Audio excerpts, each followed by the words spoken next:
Hi AJ, how are you doing? Franklin, let me tell you something. Go on. The police, the band by Sting, not like our emergency services, but the police are actually really weird and a bit frightening.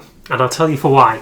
So, when I was getting ready this evening, I had my radio on, and the song Every Breath You Take by the Police was playing. And I realised if you take away the nice little melodies and Sting's like cutesy soft voice, it's actually a really, really stalkerish set of lyrics. So you've heard the song, right? Okay. Yeah. So let me put on a different voice for it. Every breath you take, every move you make, I'll be watching you. How horrifying does that sound? Yeah, sounds really bad, but It is something to do with a caller, isn't it? Yeah. What are they called? Stalker? Nuisance call? Nuisance caller. Yeah, that's what it's about, yeah. Exactly. Who makes a love song out of that? I don't know. It's the weirdest stuff. Yeah, God, the 80s was just... And the other one is actually... I thought you were going to say that you were listening to the Every Breath I Take by the Police, and the police pulled you up because you were singing along to it. Oh, no. It's happened to me once before, you know. You were pulled over for singing? Not to police, but I was singing, top of my voice, and there was a police car behind me, and he pulled me up. Really? His flashing lights on, pulled me up, and he said, "Can you calm it down?" No. Yes. Really? Yeah. You got pulled over by the police for being too enthusiastic with your singing Yeah. at the wheel of a car. Well, I didn't expect this conversation to go this way, but now that it has, yeah. The cold openings lead to anything, mate. It's really weird, you see. So the flashing lights have gone on. I'm thinking it can't be anything to do with me at all. So then I drove up to and I was going to the library in Skep, which is right next door to the police station. So when he actually caught up with me, he said, "Why didn't you stop?" I said, "Well, I've done nothing wrong, so I didn't think you were after me." So he said, "It's really convenient though that you stopped at the police station." He said, "I could arrest you and take you in." Shortest journey. Right. I said, "Well, what have I done wrong?" And he said, "Well, you haven't actually done anything wrong." He said, "But he said you're a little bit over enthusiastic behind the wheel, and I'm worried that I must have been doing a bit of moving, a bit of jigging." So your car is sort of swishing along. We're going back 30 years. Yeah. You know what I mean? 30 years, yeah, so I was about 28. Yeah. Anyway, bizarre, isn't it? But that's what happened. That's really weird. I know, yeah. Aye. So go on, you were going to say that... About Roxanne. Yeah, that's just Roxanne. Like, that's just Sting demanding someone turn on a big red light. Yeah, that in itself is, so Sting as a songwriter is actually a really, really problematic guy. Well, to be perfectly honest with you, he's probably not the best songwriter ever. No. In fact, his lyrics are awful, but it's the melody, isn't it? It is the melody, yeah. It's everyone else that's kind of bailed him and his terrible lyrics. He's got away with it, and he has by like decades. Some really, really nice, guitars and drums and keys and what have you, and then there he is being a god-awful songwriter but still getting away with it. Yeah, we'll end up with a lawsuit here. No, it's fine. It's an opinion reasonably held. We're not defaming him, and he's made enough money to get away. We'll talk about opinions at the end of the show. But so, what have you been up to other than singing along to... not singing or not singing along to the police. I have not been up to an awful lot. I mean, it's... Do you want to explain visually what I can see before me right now? Because you've gone from being the long-haired lover from Liverpool to the short-haired lover of Skelmersdale. Short-haired shit of Skelmersdale. Well, explain this hairdo. It's wonderful. I've had a haircut. All right, for those of you who... We're not visual yet with the podcast, so I have had a haircut. I used to have really long hair that was down to my chest, but now it's an awful lot shorter. If you didn't want to look like Alex Davis anymore, did you? Alex Davis looks like Alex Davis, and Alex Davis looks like Fitzy. So between them, there was enough surfer dudes in the squad. They had longer hair than you, didn't they? Maybe. Yeah. Alex was always talking about getting a hair transplant because if you actually look at the top of his head, there's chunks of it that are not missing? There. Yeah. Is that for years of pulling it back into a ponytail? I don't know. I don't think so. You'll have to ask Alex exactly how it happened. But very hard to believe, isn't it, that once upon a time in my youth I had long hair myself. See, everybody in that era did have long hair, didn't they? Like the 80s was like a massive I mean, I wouldn't say I got mistaken for him, but I was very George Michael-esque back in the day. I know it's hard to believe, but I'll have to show you some pictures. You will need to show me pictures from it because I'm having a really hard time getting my head around it. I was ripped, and I had this beautiful mane of hair, if that's the correct. Did you have an earring as well? No, I didn't. I went tennis gear? Do you have tennis gear like he has No, in Careless Whisper? No, I was a proper man. You'd be a tennis pro. No, I was rough. I mean, I had the beard and the moustache. And back in the day, you see, that was sort of more. Yeah, that was in George Michael had the beard and moustache. Yeah, in 2010. Well, he had it back than that in the 80s, wasn't he? I mean, listen, you won't remember that because you were only born in the 80s, weren't you? No, I wasn't. No. When were you born? 90s. 90s? Yeah, I was born in the 90s. Crikey. There you go, you see. 30 years of a misspent youth, and then you were born. Yeah. Amazing, isn't it? So what have I been up to? Yeah, you go. I've been to York for a few days. I've had a fabulous few days with Rowena. You really like York? In York, yeah. It's my third time in York this year. Yeah, we just absolutely love it. Doesn't matter what time of the year you go there, but we like to go this time of the year because obviously the Christmas markets are on as well.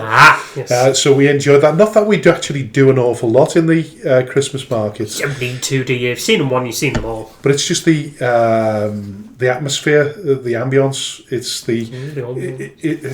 it just feels Christmassy, and it puts you in that feel for Christmas. And as you can see from the house and the decorations, we're a very Mr. Christmassy house. Yes, you have 2 Christmas trees in the living room alone. Yeah. Which says a lot about how much enthusiasm you have for Christmas. You've also got your little choo-choo train. Yeah, we've got a ghost train that's all lit up and it's puffing smokehouse as well. Not actual smoke, like we're not going to pass out whilst recording. No, it's sense, isn't it? Yeah. It's diffuser. A diffuser steam.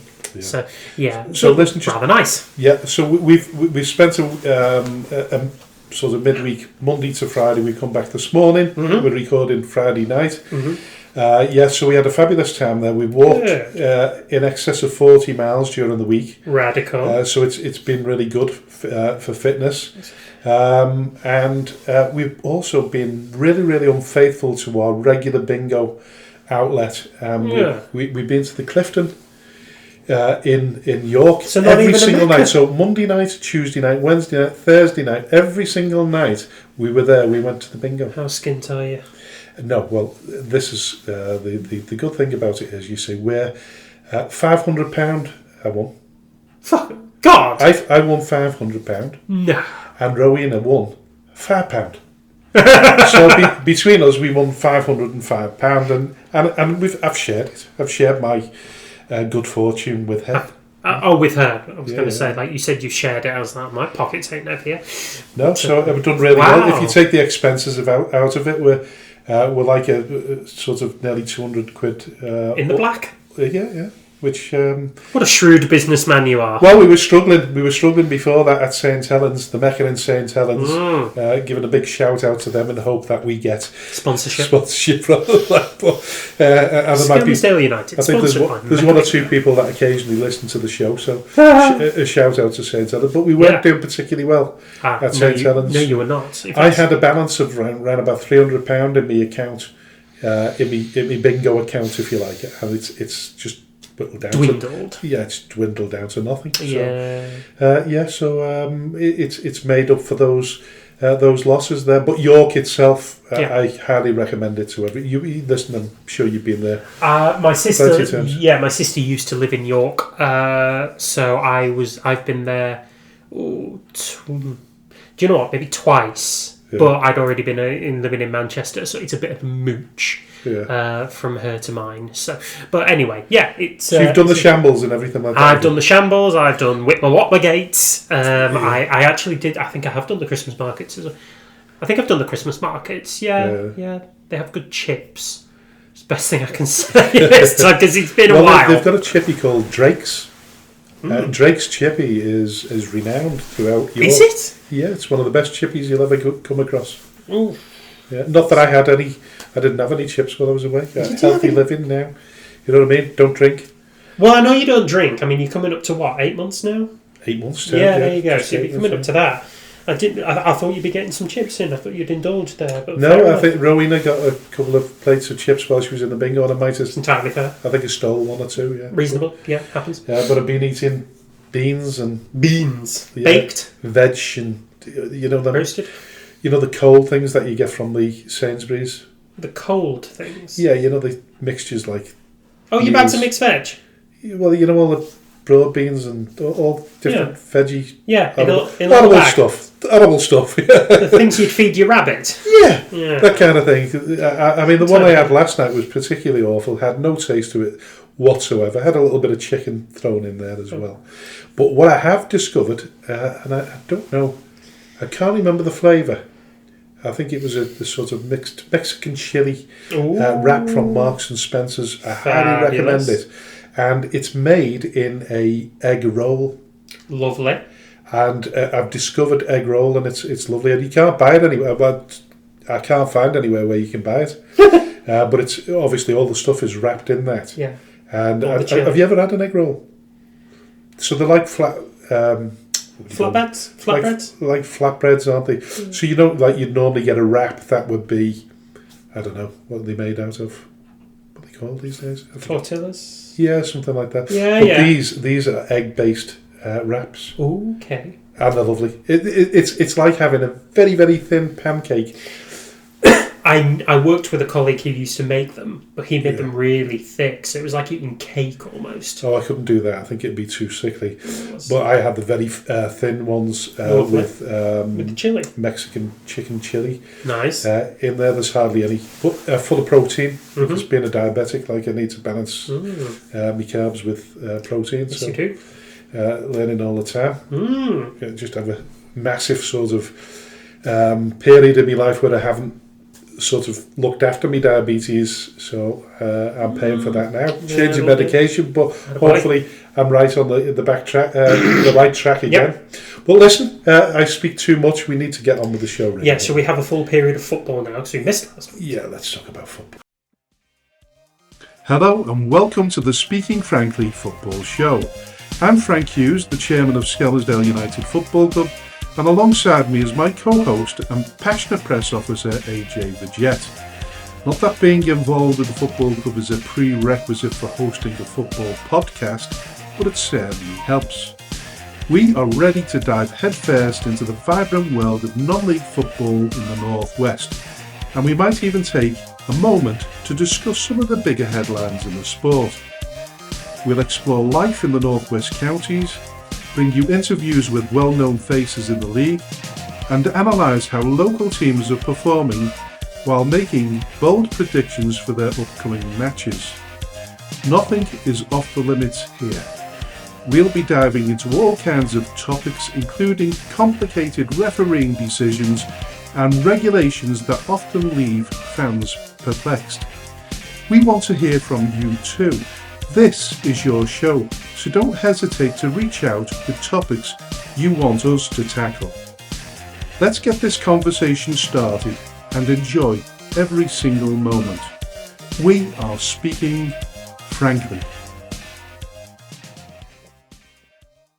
Hello and welcome to the 21st episode in season 2. That's right, isn't it, AJ? Yes, it is. Yes. And good evening to AJ, my wonderful co-host. Oh, co-host. Thank you. Yes, the co-host. We've been talking about ghosts, so co-host. Yes, the co-host to whom you go host. Hello, everyone. Thank you very much for tuning into another episode of the show. We've not been found boring enough or terrible enough that they have kicked us off the airwaves yet, so on we go. And after having missed out on the show, was it last week that we missed a show? No, we did last week. It was the week before, wasn't it? It was, yeah. I'm still kind of getting... I'm still getting back into getting used to it, but it is Friday night. Of times, yes, exactly. It's Friday night under the lights rather than Wednesday. Yeah, it does a little bit. Yeah. So we'll swan dive straight into the breakdown of what we're going to go through today. So Northwest Counties, of course, is what we're going to open up with. Why would we not? Including FC St Helens and Liverland Remica, particularly of note. We're going to talk about Radcliffe FC and a little bit of Lower Breck as well. We'll also cover controversial issues, including Prescot Cables' decision to forfeit their game against Lower Breck on Tuesday night. We'll talk about a little bit of handbags that are going on between Southport and City of Liverpool, Morecambe Football Club, Skelmersdale United, and then we're going to discuss the undying fixture of controversy that is referees. No guest today, so we're going to do it in one big lump, and all of it is to come. But first, Franklin. Yeah, well, listen, let's go to the counting up we did before the show started. Yeah, well, so the results, the predictions last week. So I believe in second place this week with a grand score of 15 correct predictions is AJ. And a first for several weeks, Frank Hughes is the champion with 18. Yeah, if you say so. So you're very quiet this week. I'm not bitter. I'm not bitter. Listen, anyway, I'm just pleased to get it right. But it was a difficult one, really, because there was a lot of strange results. And really, a lot of results that actually didn't go through as well, because Mother Nature decided to kick us in the backside once again by calling off at least a dozen games over the course of the weekend, including at West Didsbury and Chorlton, Wythenshawe, Ramsbottom, Foley Mere, Oscott Heath, Wolverhampton Casuals, Daisy Hill, Barnoldswick, Foley Mere again, Prestwich Hayes. All of these teams fell foul of the foul weather. Yeah, which has continued this week, of course, and the heavy rain that we're actually going through now on the Friday night. Yeah, I didn't like getting the dog in the car to go on my way here. It was windy and it was wet and it took us both completely by surprise. So we wouldn't be surprised if there's a few games called off tomorrow. But listen, let's talk about the North West Counties Premier Division. Let's and go. Still at the top, of course, is Padiham. So following their stunning 10-1 victory over Pilks the week before last, Padiham managed to beat Bearscough 2-0 at the weekend. Yes, they did.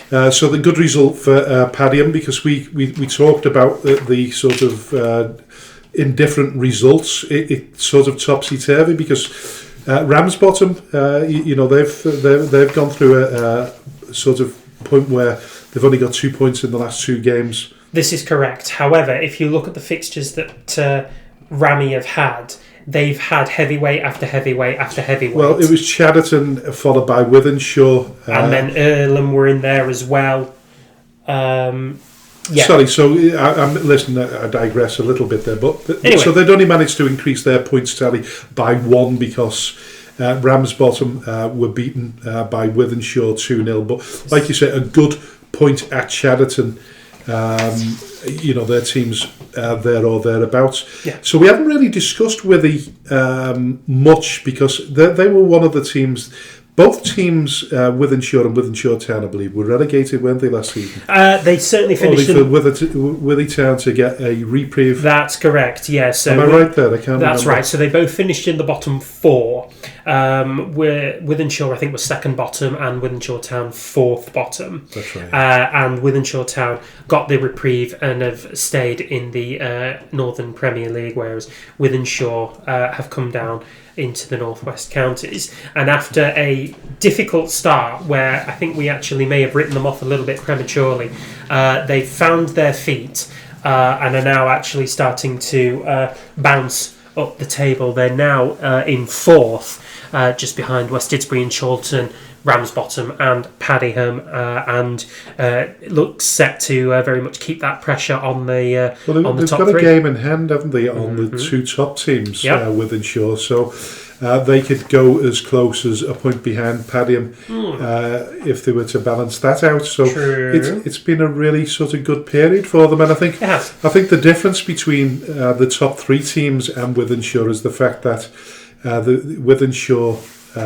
top two teams is that Wythenshawe have only drawn one game, albeit they've lost four compared to the two teams in the top two spots that have only lost 3 games. This is correct. They're not big scorers, though. I think that No. was one thing that was brought to my attention more than anything else, is that they don't tend to find the net quite so frequently. So the Ramsbottom game was an excellent game of closing out the opposition and being really disciplined. Both goals coming in the second half through Prince Will Anuniru and Owen Charles in front of a good crowd as well over at Wythenshawe. 404 turned up for that game, but in a very much top of the table clash of heavyweights there. Wythenshawe have managed to prevail over the team from the north end of Manchester. Yeah. So listen, we move on to Litherland Remy, because the surprise result of the week was a 4-2 win against Cheadle Town on Wednesday night, marking their first win of the season, I believe. Yeah, first win of the season. First win as second win of the season. First win of the season for Jamie Rainford as the manager of Litherland Remy. So it's a huge result for them. Starts to give them a little bit of momentum and cuts their deficit on Abbey Hay down to 8 points. So with Abbey Hay and City of Liverpool in a bit of free fall, and now the Litherland Remy have managed to win, you start to think that it starts to get a little bit spicier down at the bottom there. But an amazing achievement there for Litherland Remy and Jamie Rainford. Yeah, and extremely pleased for our ex-captain Harry Middlehurst, of course, because he's had to tough it out for a couple of years, really, when you consider that he played for us last season. And obviously in a struggling team, it's difficult being a centre half in a struggling at a struggling club when they're not winning, and the focus tends to be on the defence or the keeper an awful lot, and I think they become scapegoats for defeats. So I'm really pleased that they're still 9 points away from the City of Liverpool, who you feel as though are going to really struggle to buy a win between here and the rest of the season. But a win like that could just build up the momentum that they need to help them scramble from that position. And City of Liverpool could be dragged into that bottom two. It looks as though Abbey Hay has still got half a chance. That's true. So Abbey Hay beat Atherton LR last week by 1-0, and that was a result that took them to within a point of City of Liverpool. I think we wrote off Abbey Hay a bit too soon. I think they've still got some good players kicking around. They were nowhere near this table end of the season. This end of the table last season. They've been dragged into it, by virtue of poor form, but they're getting back towards what they know. I think quite crucially as well, though, they are quite stable defensively. They don't have anywhere near the worst, defensive record or even the worst goal difference. Is it right in saying you've got a little bit of soft spot for Abbey Hay for some particular reason? No, not at all. You've got a good memory of Abbey Hay at all? No, I mean, they're from Gorton, which is in Manchester, and I lived in Manchester for a Sorry, I've got it mixed up between that and Main Road. It was Main Road when you were in that pile up, weren't you? Yes. Sorry, I do. Yeah, I thought it was Abbey Hay, but you're right. Yeah. It was the minute you mentioned Gorton I realised I got it wrong. Yes. So, listen, for context there. So, last season when we beat Main Road at Main Road, AJ was the official photographer on the day, so he's actually inside the pitch barrier, which I'm allowed to do. Which he's allowed to. And when we managed to score it was the last minute of injury time. It was the 95th minute of the game. The 95th minute of the game, we managed to sneak a win from the jaws of a draw, and AJ was involved in a pile-on, wasn't he? Yes, I was. Yeah. And he's not quite recovered since. Well, I've never picked up the camera again. No, no, it's not broken. But no. Anyway, listen, I digress. We're digressing again, yeah. We're allowed to do that on our show. It's our show. It is our show. Yeah. Nobody telling us otherwise. Anyway. So move on to Bearscough, shall we? So Bearscough signed Tom Cruin last Friday. Night, just in time for their game against the title challengers.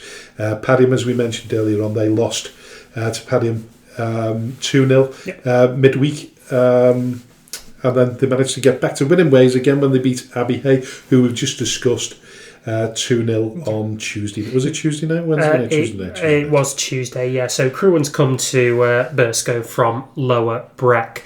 So a much vaunted signing. Didn't he play for Skem once upon a time as well? Once upon a time. There we go. They seem to love picking off ex-Skem players over at Burscough. Don't know what that's about. Anyway, as mentioned, they lost to Paddy Home. You'll have Jayhawks coming down on you like a ton of bricks. Yeah, no, God. But anyway, they got back to winning ways by visiting Abbey Hay and winning 2-0. Second half goals from Ethan Devine and Callum Laird, putting them back into the top 8, where they still look to push their playoff credentials on the chasing pack above them. Now, FC St Helens celebrated 11 games unbeaten in the middle of the week with a 3-1 win over South Liverpool at the SMS Pro Sports Arena, something like that. Yeah. They've got a sponsorship name for it, and I can't remember it. Anyway, Mike Smith doing a brilliant job. Just recently surpassed 100 games as FC St Helens manager, and Steve Leather, who we've had on the show as well. Both doing an amazing, but probably little discussed achievement there. FC St Helens, who finished about 7th or 8th in the table last season, having just been promoted the year before, find themselves in 5th place in the table at the minute, although have played a couple of games more than the teams around them, so may well slip out of the playoff places right now. One of the draw specialists, aren't they? They've drawn 7 games, which is more than anyone else in the league. Don't seem to lose an awful lot of games, but have by far the lowest win rate in the division. Sorry, they won 12 games, drawn 7, the lowest lost win rate 5. in the top 5. That's right. Yeah. So they still have a few points to make up on Wythenshawe and West Didsbury, but they're looking strong, and I feel like they continue that. It's a strong division. It is a really strong division. Like you say, any one of those top 8 teams could realistically get into playoff contention there. Yeah, most definitely. Absolutely. Just going back to Steve Leather, obviously we've had him on the show. I was going to mention the old cricket ground as they play at Windleshore. Absolutely lovely setting in it. Have you been there? Did you go there? Yes, I did. Yeah, so we played FC St Helens in a pre-season friendly last year. I think it was. I was on my way to Llandudno. Oh yeah, another holiday. Outstanding. So I think it was one of the first game. I think it may have been my first ever game photographing. I think it was. And it was a lovely nice little setup. It was a gorgeous setup. Yeah, so it's an old cricket ground, so it's naturally very smooth, very green. Charming. Yes, very charming as well. Did you feature it on the show last week or a couple of weeks ago? Didn't they secure a piece of land for their academy? Don't know. I was trying to research it the other day and I couldn't find the information, but I believe they'd secured it after donkey's years of trying to secure this piece of land off the council. They've secured it. The point I was going to make is literally that they're obviously a team on the up and up. They've got a really good setup there. The ladies team as well. They've got Mark Hayes working there as well as the sporting director. Yeah. I really applaud the club that's going in the right direction. It's great when you've got it's great when you've got a ground to play on and wonders what you can achieve. Well, with a little bit of success as well thrown in. Yeah, most certainly. Yeah. So they've carried on their winning run with a 3-1 win over South Liverpool. Goals from Mackenzie O'Neill, Tom Scarborough, and Joe Barker in what was quite a fine win over a South Liverpool team still sitting in the top 10. Draws hard to come by for South Liverpool. Won 10, drawn 3, lost 10 as well. So they're the team that could go either way as far as consistency is concerned, really, aren't they? Yeah, definitely. Listen, looking at that top sort of top 5, can you see anybody who's on the periphery there? We obviously know Earlham, Chadderton, Burscough, Stockport Town. A little bit too much for the likes of South Liverpool, Longridge. And Atherton LR just surprised me, really, that they seem to they've become one of those teams winning or losing. Winning or losing in Yeah, equal proportions. Yes, they almost. are. Yeah, but it's their first. It's their first time in this division. You know, so adaptability and changing to the challenges is going to be one thing for them. In the middle of the week as well, they just announced the departure of their top goal scorer, Tom Lawless, who's joined Trafford in the Northern Premier. That's division higher, isn't it? It is so you division can understand higher. moving. Of course. Up.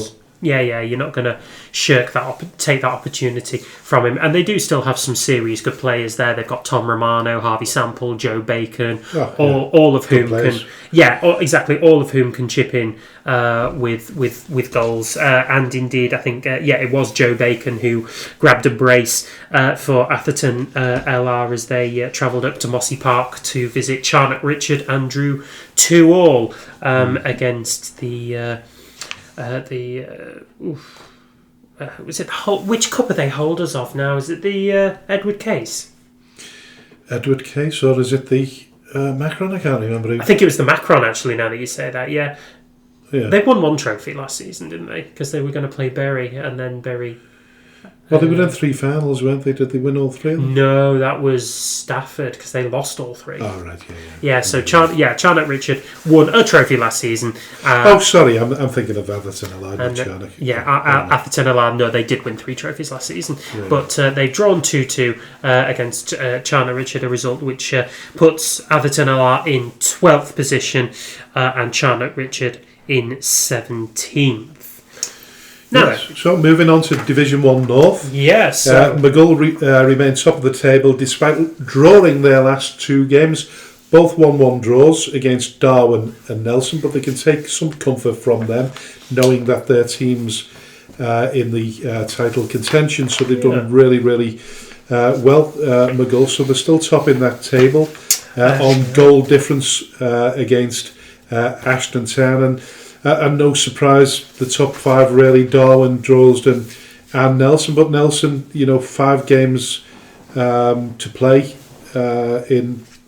They've got 5 games in hand on they do. The top 3 teams. That's 15 points if they can manage it. Yeah, which would put them 11 points ahead of McGull. But as we know, it's about winning those games. It is. Very few teams can put in them kinds of runs. True. The likes of what Berry did and Berry and Lower Breck did last season. Almost unheard of in the grand scheme of it, isn't it, really? So the clash of the heavyweights brought out a 1-1 draw between them. I think we both predicted that Nelson were going to sneak that one. Good turnout as well at Little Wembley, 165, which saw Luke Heppel put Nelson ahead after 6 minutes. Heavyweight goal scorer. That knows where the net is, doesn't it? Yeah, heavyweight goal scorer in his own right, top of the goal scoring charts for the East Lancashire side, but then McGull's own heavyweight goal scorer, Jacob Till, their top goal scorer last season, replied with an equaliser just before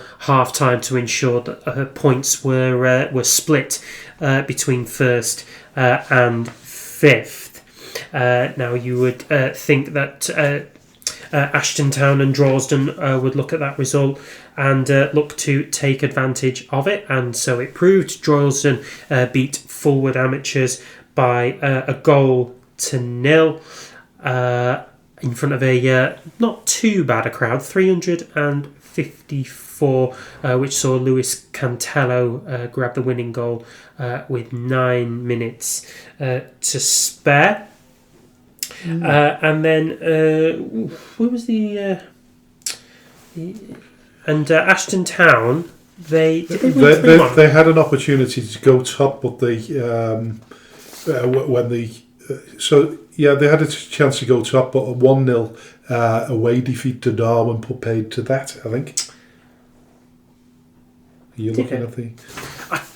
But listen, moving on, the game of the week, if you like, was Garstang, who rooted to the bottom of the table, managed to batter Main Road 6-1. So with Ashton Athletic losing, Garstang swapped places with them.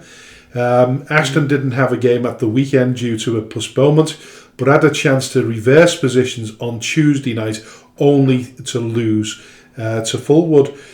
So it's pretty much the same at the bottom of the table. Yeah. Ashton Athletic on 10 points, Garstang on 11, and MSB Woolton on 14, alongside Main Road, split by goal difference. And just looking back to the top of the division there, every team from 11 right up to 1 has got 20 plus points. So there's only 6 points difference between 11th and 1st. It should be pointed out as well. Yeah, but you know what? If you go even further down than that, 14 points, 15th and 16th, only 12 points away from the top of the table.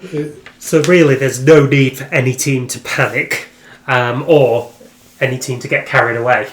Yeah, I'd agree with you there. But listen, is there anything else you'd like to discuss there? Can you see McGull keeping hold of that top spot there, or do you think Nelson have got enough in the locker to turn that around and eventually... It really depends on... Well, they've not played any games, haven't they, for ages? They'd only played 9 games, then they drew 1-1 to... who did they draw with? Cone. Oh, no, it was McGull, wasn't it? They drew 1-1 with McGull. Yeah. Yeah. So they've only played 10 games. It's amazing, isn't it, at this stage of the season? Playing 10 games, won 7, drawn 1 and lost 2, both of which were in the opening 3 games of the season as well, before Aaron Ripley came back and steadied the proverbial ship, if you like. I suppose the other game to mention is the 8-goal epic that occurred at the Ginge Power Stadium last Saturday, in which Daisy Hill lost to Thornton Clevelys by 5-3. A result that was very much in the balance until the floodgates opened after 20 minutes, and between minute 20 and minute 42, Thornton Clevelys established a 5-1 lead over the hosts by virtue of Jordan Beavers and Sam Vegas both grabbing 2 goals apiece.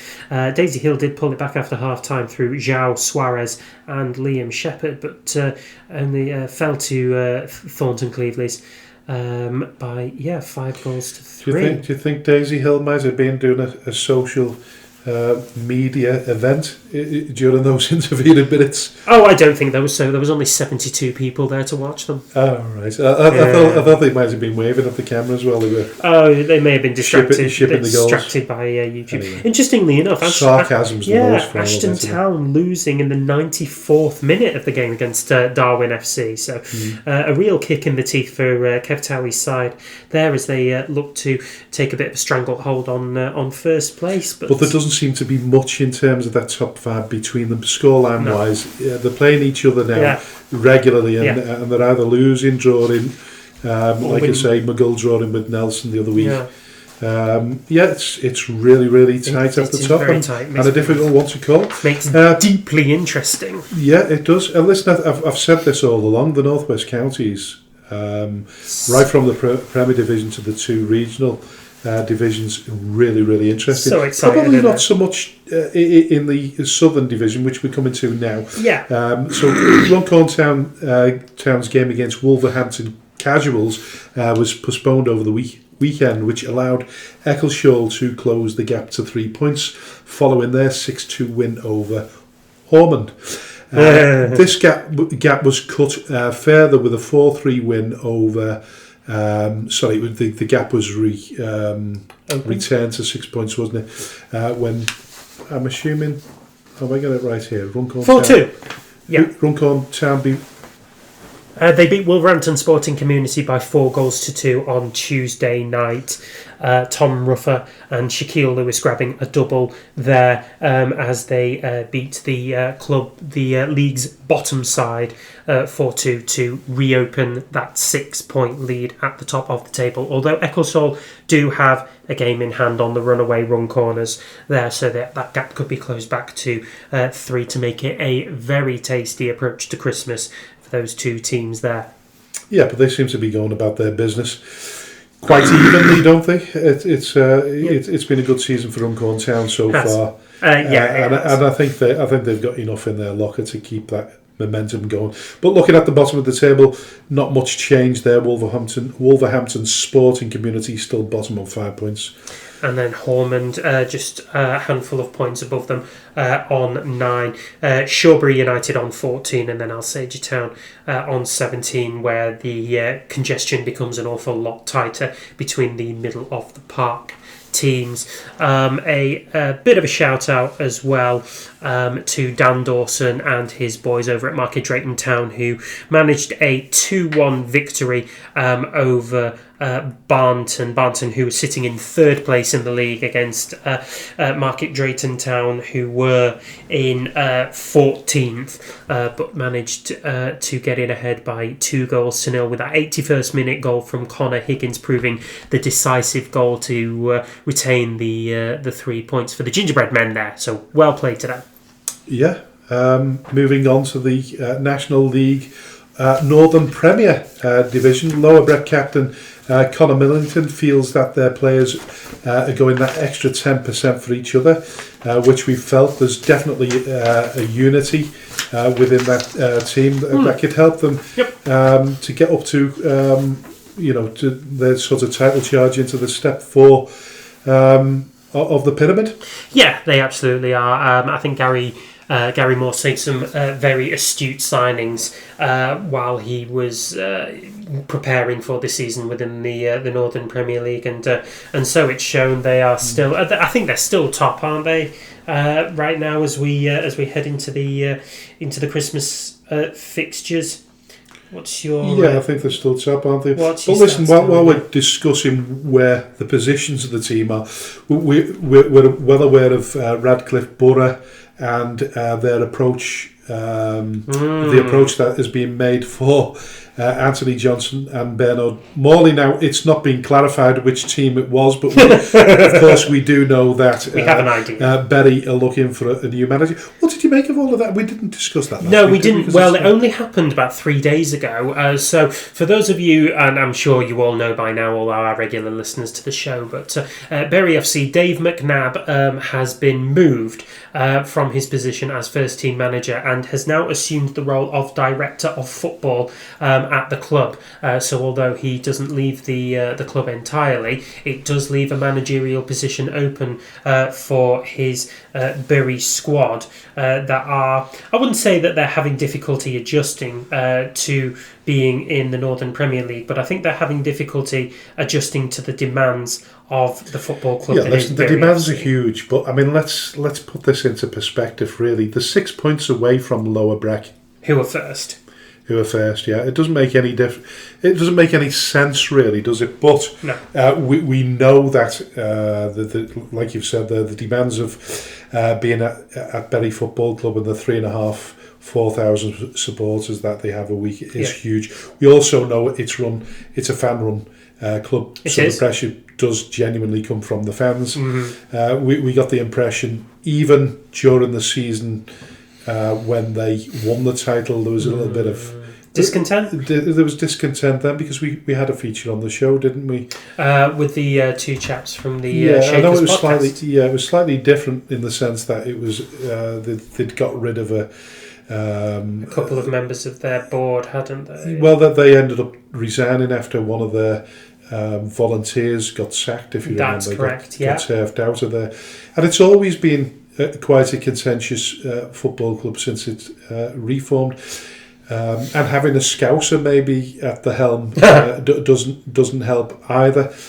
Be interesting to see who they do go for. I mean, if they can't get, and one assumes now because Radcliffe have turned around and said they're both fully committed to their current rules.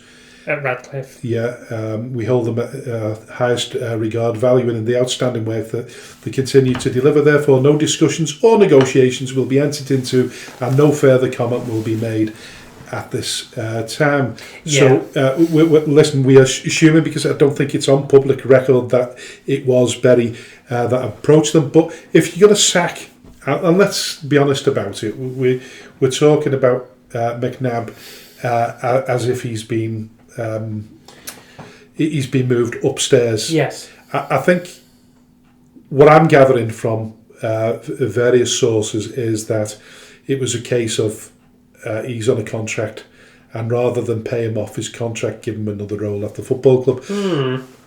I'm assuming, and a lot of people have assumed the same. I think a lot of people assumed the same of Marine and Neil Young. Yeah.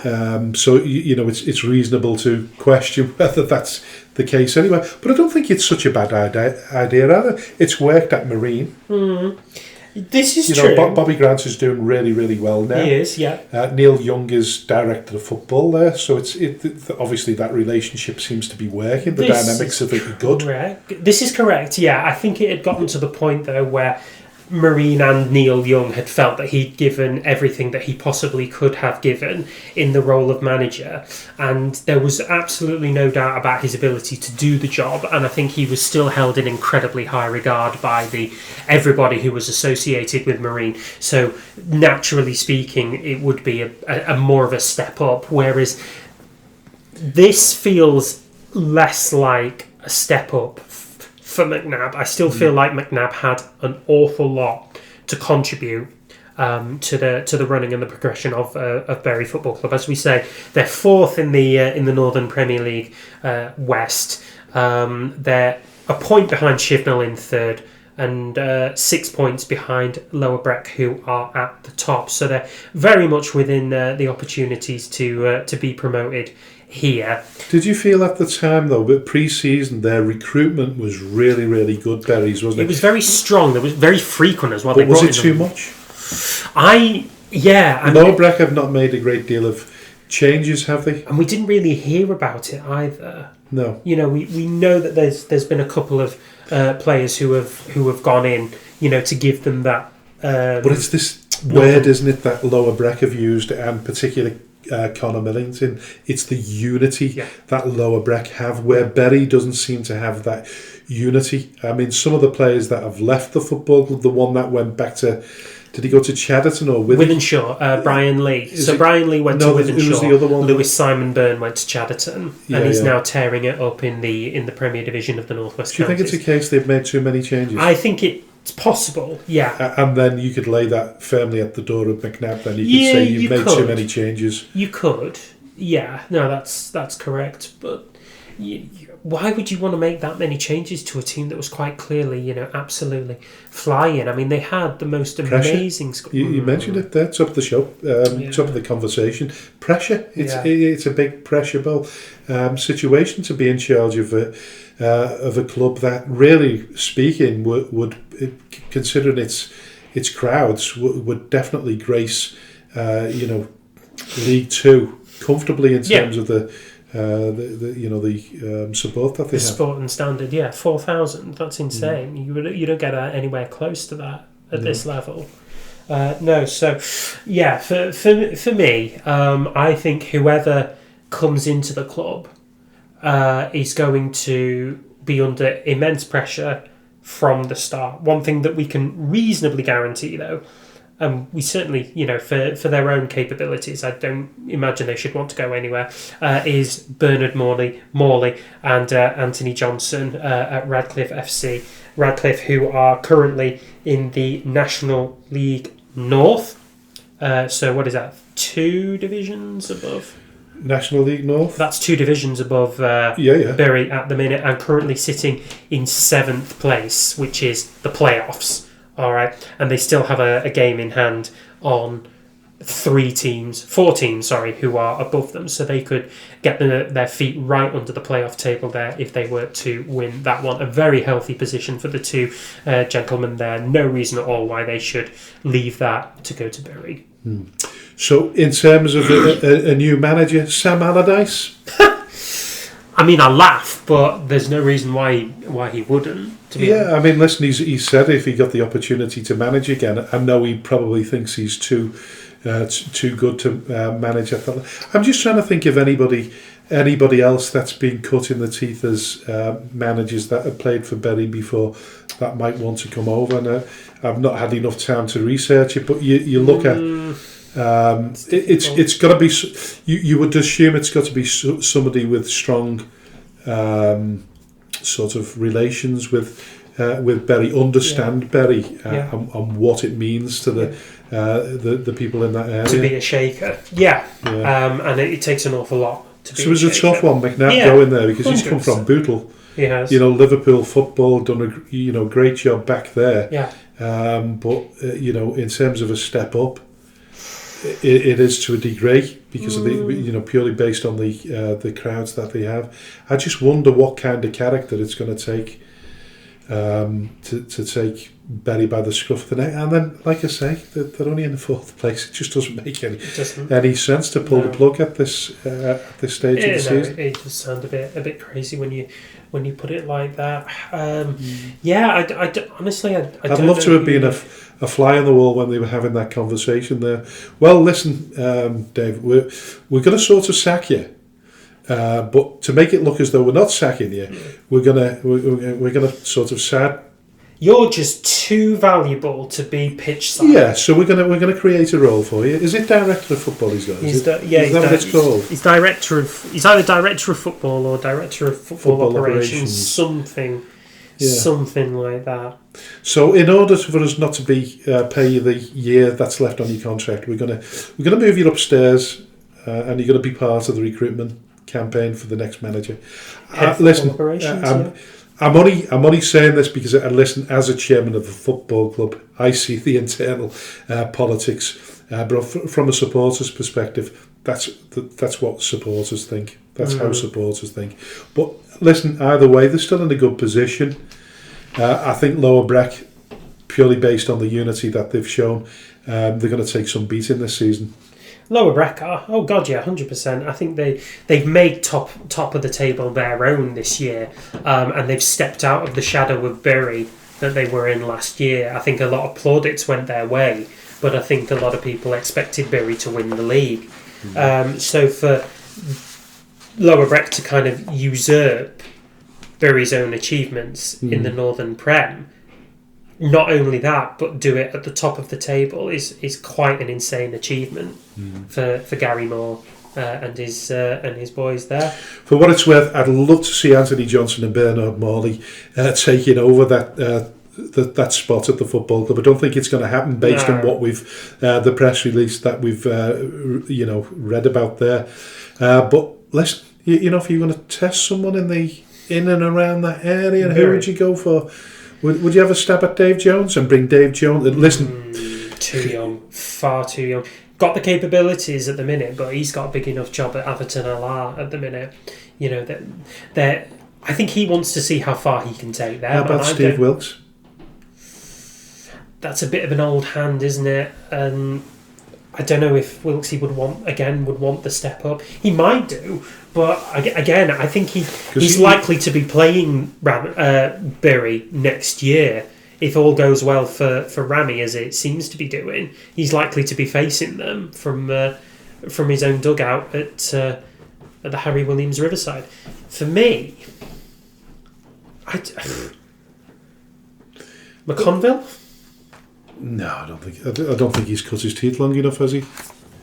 Listen, 18 months. Who would actually go for the job?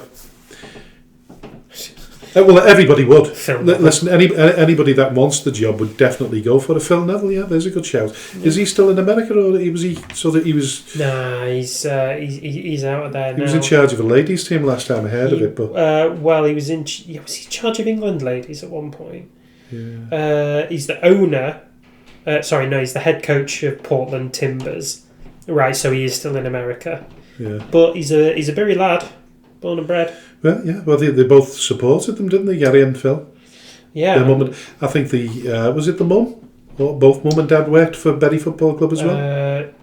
I think it was their mum. Yeah. I don't know if their dad did. I think they'd all been involved at some stage in their lives. But he managed England ladies and had a good run in the 2019 Women's World Cup. But I don't know who I'd see at Bury now. Looking at the table and kind of looking at the options there, I can't really see anybody. Certainly nobody from the Northern Prem West would get it. Mm. You'd want to say that. I think they're going to go for a local lad or local lads. And I don't think that the dream duo. I don't think that's can't still be. Johnson and Morley. There must be a possibility. Money works, doesn't it? Yeah, it does. Yeah. Anyway, listen, we'll move on to controversial issues. Yeah. And Prescot Cables. So they forfeited their game against Lower Breck on Tuesday night. Yeah, it was a cup game, wasn't it? Purely down to the fact that they'd gone down to no goalkeepers at all. It was with sincere regret that Prescot Cables had decided to forfeit this evening's Liverpool County FA Senior Cup second round game against Lower Breck. Our withdrawal follows discussions with Liverpool County Football Association regarding multiple injuries in our goalkeeping squad. Unfortunately, Calvin Hare suffered an arm injury in last Tuesday's game at Lancaster City. Although he played on Saturday at Bamber Bridge, he is undergoing an x-ray to assess the injury and is unavailable tonight. Our goalkeeper coach, Ryan McMahon, former scab keeper, who also acts as a backup goalkeeper, has recently had surgery. Stephen Daly and his coaches identified and arranged an emergency loan for a goalkeeper from an EFL League 2 side who would have started that night's game. However, rules set by the County FA state that this is a rescheduled fixture following an earlier postponement on the 17th of November. Only players registered with the club on the original date are eligible. The FA has rejected our request for dispensation to register the emergency loan, which leaves us facing the farcical prospect of playing without a goalkeeper. We believe it's just unjust to ask supporters to pay an entry fee for such a spectacle, and it's not worth risking further injury. Therefore, we've had no choice but to forfeit the game and withdraw from this season's Liverpool County FA Senior Cup. We sincerely apologise to our supporters as well as to Lower Breck and their supporters too. We're planning to visit the Auto Safety Centre Stadium tonight. We wish them well in the next round. It seems again, like I've said before many times, in this show, the rules seem to be hindering rather than helping. Yeah, that's a bit, as you say, the definition there is farcical, isn't it? Why would you only allow players registered on the original game date to be eligible? That doesn't make any sense whatsoever, because so much can happen in a contact sport between the 17th of November and now. And it's got to the point where a game can't be played, and therefore the Liverpool County FA Senior Cup has lost a bit of its credibility in how it's going, in how that's managed. I have a different stance to that. The rules are there for a particular reason, whether we agree with them or not. They've come to that conclusion. That is a rule that's stated from the outset. I think it's a little bit like it would happen in the FA Cup, wouldn't it? You wouldn't be able to. So if Everton were playing Manchester United in the third round of the FA Cup, and they decided that the game was postponed, and then they decided in that interim to sign, I don't know, Ronaldo to give us an edge. You know what I mean? That comes to the next. It comes to the actual time. I can understand it because it's special dispensation. It's a goalkeeper, and then they're not looking to sign Donnarumma. Okay, or even James Trafford, quite honestly. They're looking to sign a League 2 goalkeeper, probably a junior or someone like that, just somebody to cut their teeth and help them out for a week to get them through this game until Calvin Hare and Ryan McMahon are back from injury. It's absolutely ludicrous that they didn't allow special dispensation. I can understand if you were just wantonly signing players in order to gain some kind of unfair advantage, but this isn't one. This is just being able to play in the game. Yeah, well, listen, I can see your side of the argument, but I think you'd have to have some kind of rule change to. And I don't think you can do it now. I think it's something that you've got to do in the future. What are you holding there? I don't know. I'm not sure what am I holding. What is that? Are they called gonks? I don't know what they're called. Gronks? Gonk. I don't know what they're called. Rowena's got them all over the place. I don't know. Like I'm so holding they've got this like big hats and we're massive really beards and massive noses. beards and nose but no eyes.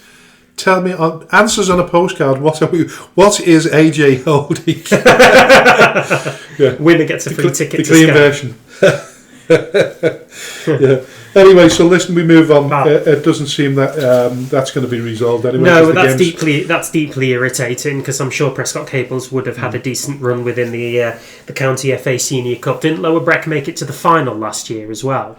Yeah. Yeah, exactly. So it would have been good to give them a bit of a run. You know, Steve Daly cutting it against a team who, and in fact, actually from the opposite side, Gary Moore and Lower Breck looking at a bit of an audition about how they might fare if they got to the Northern Premier League proper. Yeah, well, there's always the Northern Premier League Premier. Yeah, so it's proper. But anyway, we'll move on. And the Liverpool Senior Cup again, which sort of segues really, really well into this because we've talked about this on the show before. The dispute between Southport and City of Liverpool appears to be unresolved. We know that there was a hearing a few weeks ago, but we've not heard anything at all whether it's been resolved or not.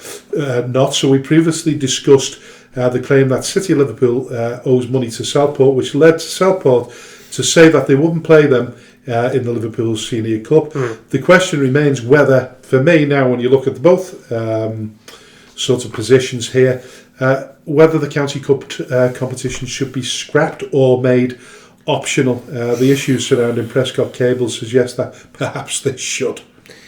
Yeah, I'd say so. I don't want it to make it a free-for-all. I think the Liverpool Senior Cup, holds some value as a competition at this level in much the same way that the Manchester FA Cup does and all kind of regionalised competitions like that. I think that they've just been a little bit officious in this. They didn't need to prevent Prescot Cables from signing a goalkeeper on an emergency loan when quite clearly the factor here is that they couldn't reasonably provide one, and it's unfair to ask an outfield goalkeeper to deputise for a full 90 minutes. It's not really on. So I think... So if you can use the rules to hinder the progress of a particular team, as is the case for Prescot Cables, then the clubs themselves can decide whether they're going to play a game purely based on the fact that they're owed money. So from both perspectives here, both are not abusing the rule, but are using different reasons for hindering the progress of the competition. Yeah, and I don't think I think that this one is a bit more difficult though, because unless the Liverpool Senior Cup made it an order for Southport to honour the fixture under threat of financial. That's what we've not heard. We've not heard what the result of that hearing is. So it's really pathetic that that's not being mentioned. This is true. Really, really strange. But I do believe, and like I say, I've said it many times before on the show, that the rules often hinder that rather than help, and that certainly was the case with us last season. Yes. And even down to the fact now, if you look at Division 1 North, because we were talking about it a few times, that at this stage last season we'd played probably nearly 20 games, 18 games, where most teams have played only 12, 13, 14 games. Yeah. So this season, we're looking at it, 12, 13, 14. We've got a couple on 15, a couple on 16. I think we were in our 20s, actually. I think we may have been. Yeah, so... Ridiculous. But what I'm saying to you is, at the end of the day, let's come together and either change the rules for this level of competition, or be flexible enough to change it as a special dispensation for the benefit of yourselves. Because now people are going to look at the people from Prescot Cables are probably going to look at the Liverpool Senior Cup and with a bit more bitterness about it now because of that. And you would. Well, I think if you'd gone to the Liverpool County FA as a custodian of Southport Football Club and said, listen, City of Liverpool owe us money, then City, there is a rule somewhere around that says that if a player leaves a football club and he still owes money to the football club, or he's still got tracksuit or training gear that he's supposed to return, then he won't be registered. You cannot register for a club until you return your debt. Is that as far down as our level? Yeah. Okay. So I think, it's more down to our level, isn't it? Because I don't think at the top level of football, I don't think clubs would be too worried about the training gear. Who'd want to take sort of whiffy gear off someone. True. But so I think it's a little bit of a stink, and it's made the Liverpool Senior Cup look a bit daft. And I think there was one, I think going back several years ago now, Skem United Football Club had to play the final of the Liverpool Senior Cup at the beginning of the new season. So they got to the final, and then they had to play. So, and this a lot is down to the likes of Everton, Liverpool, and Tranmere as well, and whether they can fit us. So the rules seem to be adapted for Liverpool and Everton more than they are for the clubs at step 4, 5, and 6. Yeah, so it's wrong. But listen, we'll park the bus on that one for now, in the hope that some further information comes to light. But listen. Lower Breck into the next round, so it's all good for them. Fair. So Morecambe Football Club, I thought I'd finish off with these controversial issues. This is a bit bonkers, this one. I've not read the full story. I don't think the full story is available unless you subscribe to The Athletic. I did once upon a time, but I don't now.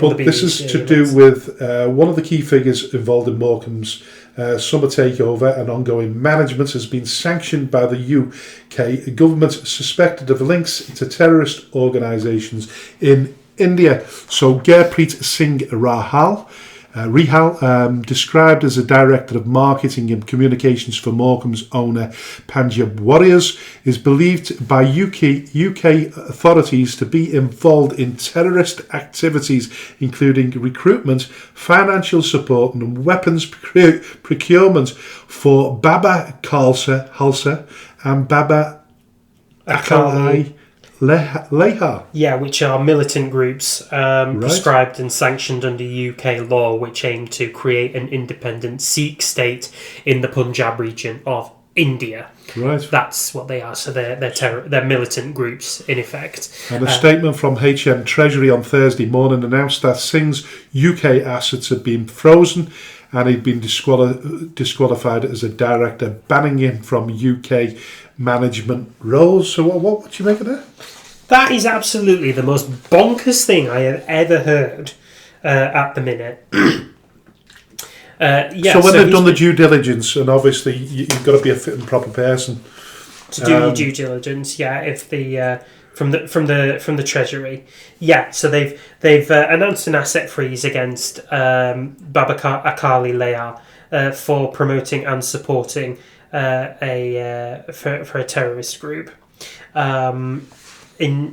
For supporting by assisting through purchasing weapons and military material. All funds and economic resources in the UK owned, held or controlled by Rehal or Baba Akali Leha are now subject to an asset freeze and will prevent all UK persons and entities from dealing with any funds or economic resources owned by them unless they have a...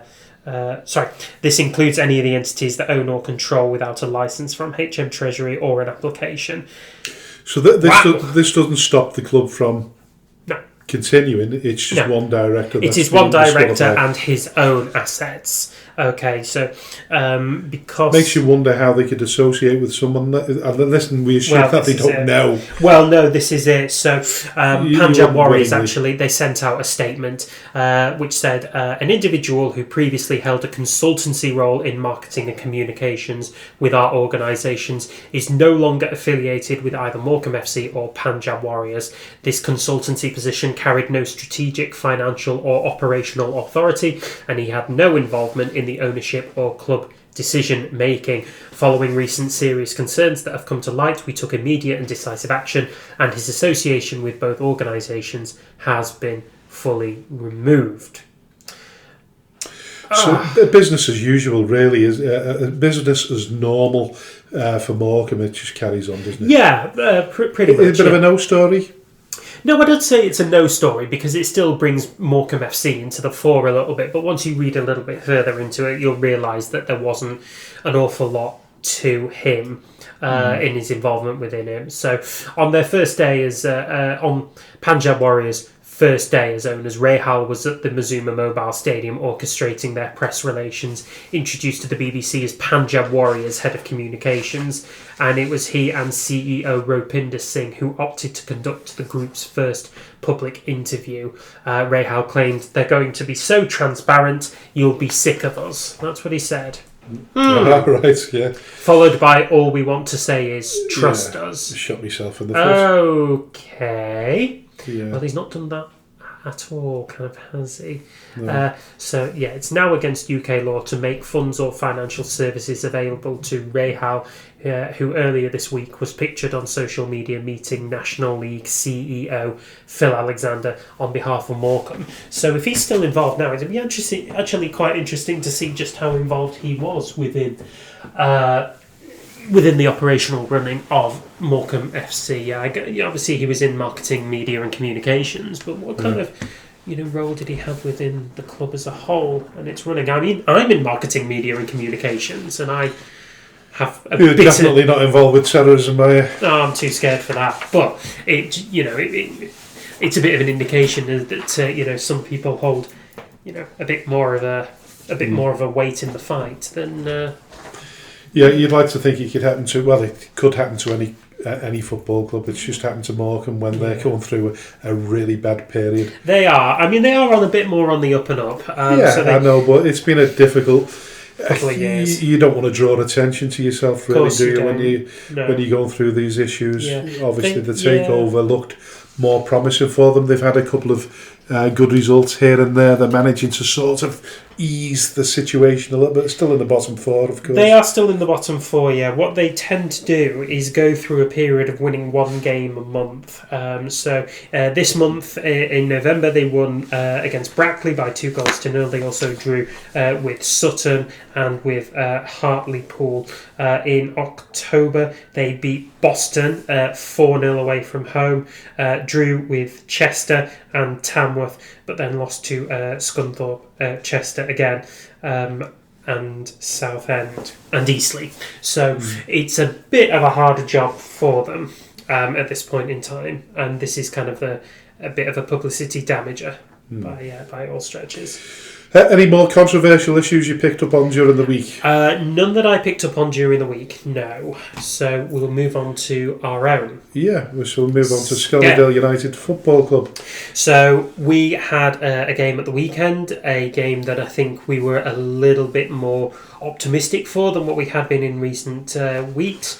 We were playing Halewood Apollo, a team who were lower than us in the division. We were playing them at home. We had a full strength squad to choose from, which gave us every reasonable belief that we might win this game, and we lost by 4-2. To compound that, 3 of the goals that came by Halewood Apollo came from mistakes made by the officiating referee, several decisions of which caused fury in the stands during the game and at full time. We must outline that no abuse was directed at the referee beyond what would be described as normal, if you like, but we were cross with him.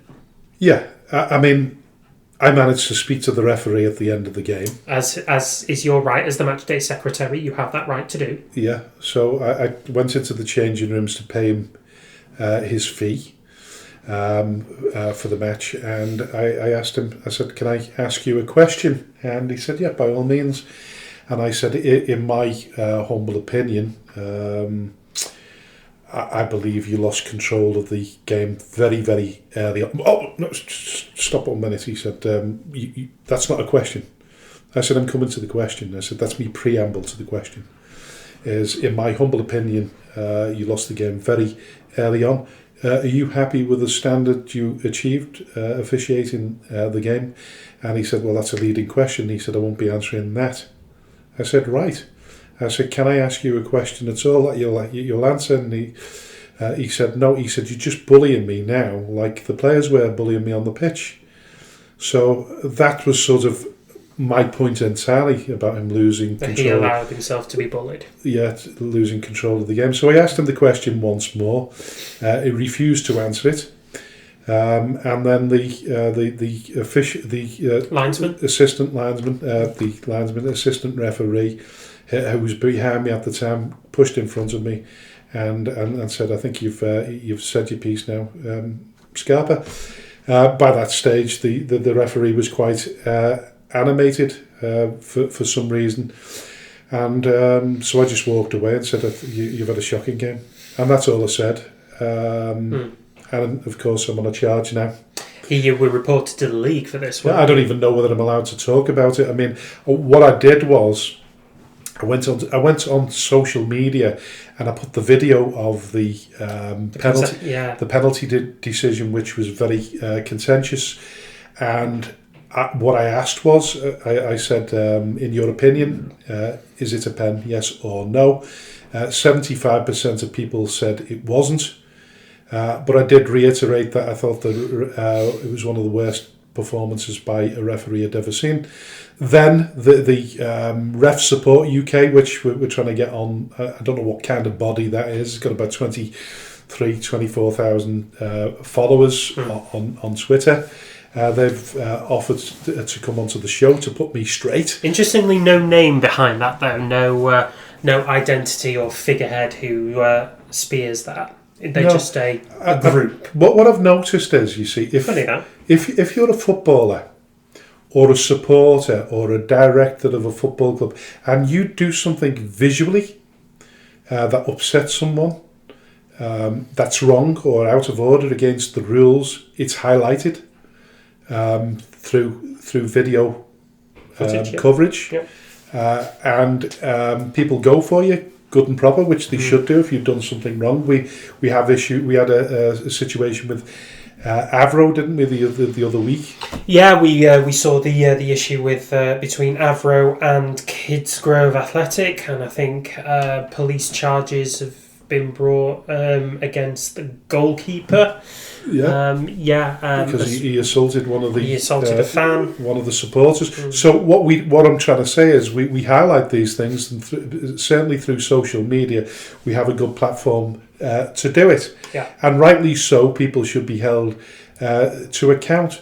But the minute you criticise the performance of a referee or an official, you have the entire brotherhood. Should you call them the brotherhood of cult? The cult of referees. That's a polite version. On your back, and basically turn around and say that you're very unprofessional as a chairman of a football club having an opinion, which astounds me. And I took the video down. For context, the video and the response, like I say, 75% agreed that it was. It wasn't a penalty, so let's get that out of the way. So that was understood. There was 40,000 impressions. The vast majority of people that replied to it initially were in agreement. Then, like I say, the cult started to descend. The brotherhood got on, descended onto the posts and started replying to them. And what they do is they become quite hostile towards you then. It's not like they tell you you're wrong for having a pop at a referee's performance, and then they criticise you and say you're wrong. And I find that very bizarre. I feel as though that's a contradiction in terms of the way they treat you. And then someone turned around and said, because of the replies, you could see that everybody supports the referees. And I'm thinking, have a bloody look at the poll. Have a look at the vote. 75% of the voters, before I took it off, said it wasn't a penalty. There was the odd person there, trying to be polite here, the odd person there that, seen it totally different to everybody else. Yeah. And they tend to be the people that are supporting the referees' fraternity. Now, I've not got a personal grudge against the referee that refereed last Saturday. If I'd have gone in and said to him, listen, that was a shocking performance, how do you view it? And he'd have turned around and said to me, well, it wasn't one of my best performances. I'd have shook his hand and I'd have said, listen, very honest of you, and I'd have walked away. Because you did that with a linesman at a recent game, didn't you? He incorrectly flagged, you called him out on it. Yeah. He apologised and you shook his hand. That's what happened, didn't it, at the Now Go game? So we're open to referees receiving criticism. I mean, goodness knows they receive enough. But that was a litter of mistakes for which he took no responsibility for. Yeah, and if you give greater context to it, but not, I've been accused of being a sore loser, and then other people said that you should really be aiming your criticism at your goalkeeper and your defenders because you've managed to ship 4 goals.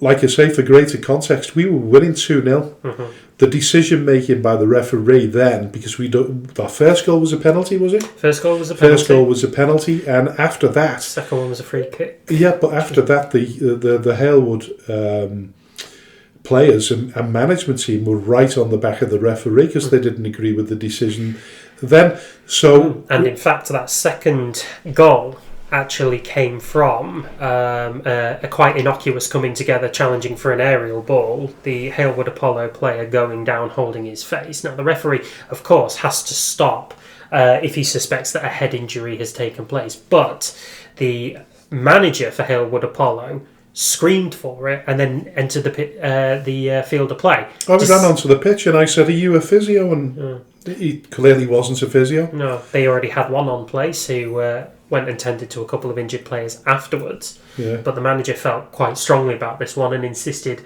that he goes on to look at his player and then remonstrate with the referee. So we weren't concerned about whether he needed first aid? No, but then the interesting thing is that when a stoppage in play happens for a head injury, if it's innocuous, it's not a foul, it's a drop ball restart, isn't it? Is that correct? Yeah, it would have been, wouldn't it? Yeah, but the referee then gave a foul. Well, the referee wasn't going to stop the game until he realised it was a head injury. Yeah, so he stopped the game eventually for the head injury. Yeah, or what was deemed to be a head injury, and then he gave a free kick to them, which led to the second goal. The second goal. Yeah. So I mean, the rules once again are there to harm you rather than help you if they're not acted on properly. Yeah. And if they're not exhibited. And we heard about this, we discussed this recently when Wythenshawe played Holker Old Boys and the referee incorrectly applied the rules of the penalty shootout, which then caused a full replay of the fixture. Whereas this one's cost us the fixture quite patently. I think there were elements where we were the instigators of our own downfall, but I don't think we were helped at all by listen, I've got a theory, and I've said it before, is that you lose a game yourself by not taking it by the scruff of the neck. They had 2, 3, sometimes 4 or 5 players surrounding the referee, and this is where I'm talking about the referee being intimidated, bullied, and in his words, by the way, that he was bullied throughout the game. We didn't do that. We didn't remonstrate. I don't think even our captain took control of those situations where I'd have expected him to, sort of mediate between. Yeah, but ironically enough, our sole booking was a player who I think he'd caused a bit of dissent or something like that. He'd said something. The referee had booked him and then said they're all going to try and get you sent off. Yeah, I'd come off at half time if I was you. Yeah, and allegedly. Yeah. We're taking the word of our player. But listen, incidentally, by the way, the wrong player got booked. Yes. Because you know this, yeah? I do. Yeah. Of course. We're not going to mention names, but the referee has booked one of our players, but given a different number and naming. Yes, he has. To the person that he actually booked. Yeah. Odd that. Odd. It's bizarre to say the least. Probably sums it up, though, doesn't it? Can we arguably? So listen, we're in control of the situation to a degree, even though those decisions have gone against us. We still have to perform, don't we? And we didn't. We didn't perform. No, we fell apart after the first. Can we blame it on the refereeing decisions that we fell apart because we're a young squad? Can we reasonably blame it on the referee, or do we say, well, it's a bit of both? It's a bit of both. I think we were the products of our own downfall. We didn't help ourselves. 2 of our goals were conceded from aerial set pieces. One from a penalty. And unfortunately, in those instances, it is 50-50. And then the last goal was a fairly clean getaway by their players. Somebody said I think it was Andy Barlow said the third goal. I think it was the third goal. It was a header, wasn't it? Yeah, I didn't see it, unfortunately. So the linesman had called it out for a throw-in. the referee called it as a corner, and they scored from the corner. Oh, it was either the third or the fourth I didn't know that. I didn't hear about that, unfortunately. That's really... Well, if that's the case, that's quite disappointing as well. So he's failed to adequately communicate with his linesman as well, whose job it is to call the ins and outs. Otherwise, what's the point in being there? But going back to the penalty decision itself, I mean, having scrutinised, and we didn't know there was any video evidence, did we? Now, you can arguably... It depends who you favour most, whether you favour Halewood or the officials. My opinion is that it was a very weak sort of penalty in terms of do you actually give it or you don't. Yeah. So Darren Askew has he's chased the ball. He's chased the ball, which is leading away from the goal. The player's actually gone right in front of him, and then somebody from Halewood has turned around and said he actually ripped his boot off him. I didn't see him putting the boot back on, did you? No, I didn't see a boot. Unless I've got that wrong and I misread it. Yeah. Somewhere Halewood have suggested that his ankle was practically ripped off. That's dramatic. I didn't see that. I saw a bit of jostling, which you get in any kind of coming together when you're challenging for a 50-50 ball like that. But it was nothing thunderous. There was no violence, very little impact in it at all, but it was enough that the Halewood player felt the need to go down, either in balance or actively seeking a penalty. So going back to the position that led to that, where Bob Checker has parried the ball. Yeah. Was it Brandon Carrington was in front of the keeper, and there was a player in front of him? Possibly. There was a foul on Brandon Carrington that was not picked up either. I didn't see that, to be fair. I've only seen the footage once or twice, and I didn't recognise any foul there. I mean, to be fair, how frequent is it that in a crowded penalty box a goalkeeper comes and actually catches? Sometimes they do. So it's about 50-50. In a position that where two players are really, really tight to your chest, the obvious thing is to punch it away. Yeah, of course it is. Isn't it? I'd love to hear what Bob Check's recollection is. Is to that. But going back to theories again, I've got a theory that level 4 referees don't want to officiate at level 7. Step 7. Level 4? Is that the reach? Well, that's as far as they can officiate at. And I think they'd sooner be officiating at North West Counties or Northern Premier League games than they would us. They get more money for starters. They get more money. I wonder if it's less hostile. I wonder if it's a less hostile environment. I mean, we've been in step 5. I think you're far more protected the higher you go. Purely based on the fact that there's a lot more supporters there. They can break up if anything goes wrong. We had it when we played Litherland last season, was it? Season before. Oh, it was the season before when there was a pile-up off the pitch. And that got quite tasty, but there was a lot of people there to separate it and stop it, rather than it be a free-for-all. And I think it's very, very difficult to control a football game at this level. At 7, yeah. And I think that was probably indicated by the referee admitting that he was bullied. I think the level of discipline is... Yeah, it's really poor. It's been a huge eye-opener for me, and I think the difference is between... I think we mentioned it, and I'm not going to go over old ground about being a grass or anything like that, but I think the very fact that people don't report each other makes it look as though they're quite a bunch of disciplined players, and that's not my version of events. I've not seen that at all. Have you? No. I think it's been shocking. Listen, you just highlighted it there. One incident. How many times now has a referee ran on the pitch and got away with it? A manager? Yeah. Granby. Listen, we got lovely people. Yeah. Ran on the pitch, though. Yeah, he still ran on the pitch and he got away with it when they scored.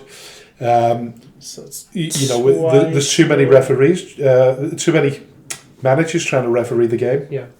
I think there's at least two that I can recall when a manager's run onto the pitch. There might have.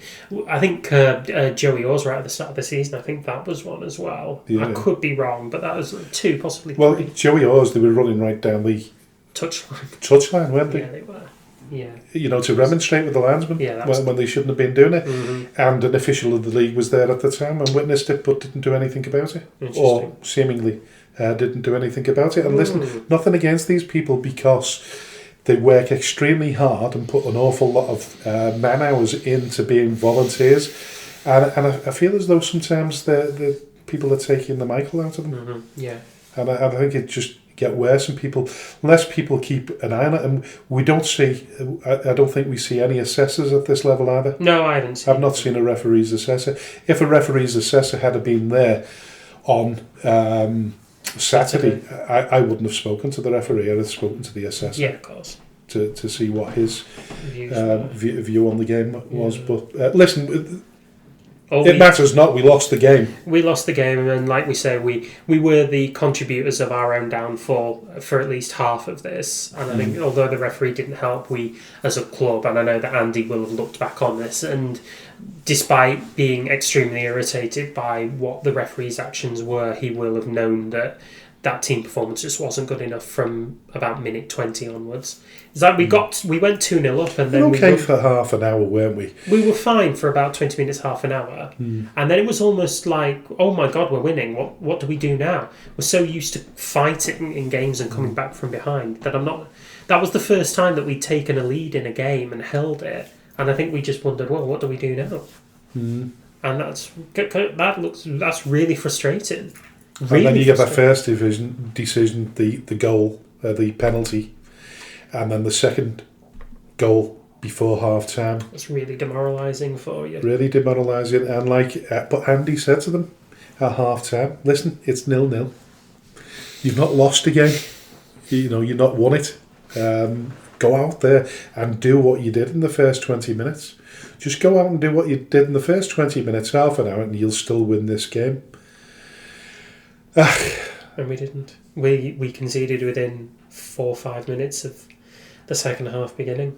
Yeah, demoralising, but it is what it is. And of course, tomorrow, Sefton, or today when the show comes out, Sefton, probably one of the sort of most composed teams.